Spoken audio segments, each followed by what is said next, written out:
Israel is deploying troops and tanks along the border with the Palestinian territory of Gaza and has called up 9,000 reservists following days of deadly fighting with the Islamic militant group Hamas, which controls Gaza.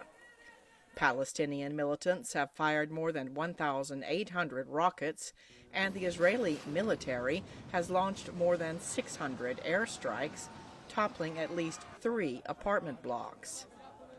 As fears of an all-out war surge, Secretary of State Antony Blinken says the U.S. and its regional allies are feverishly conducting crisis diplomacy behind the scene. We've been very clear that rocket attacks must cease. We've been very clear about Israel's right to defend itself.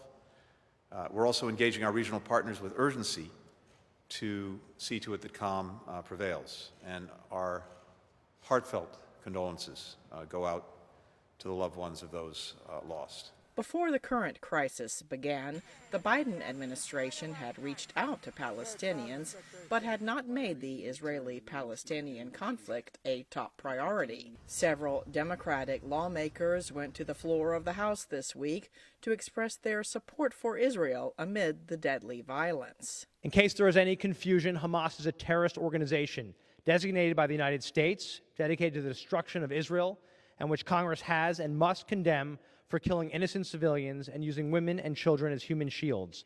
No one here should make excuses for a terrorist organization.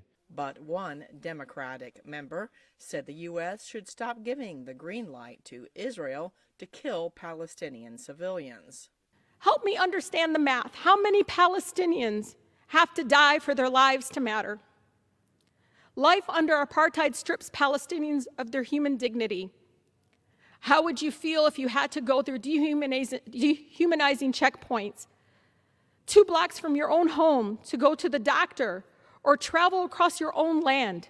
Some Palestinian families sought refuge Friday in schools run by the United Nations, which are recognized as shelters, as Israeli artillery pounded northern Gaza.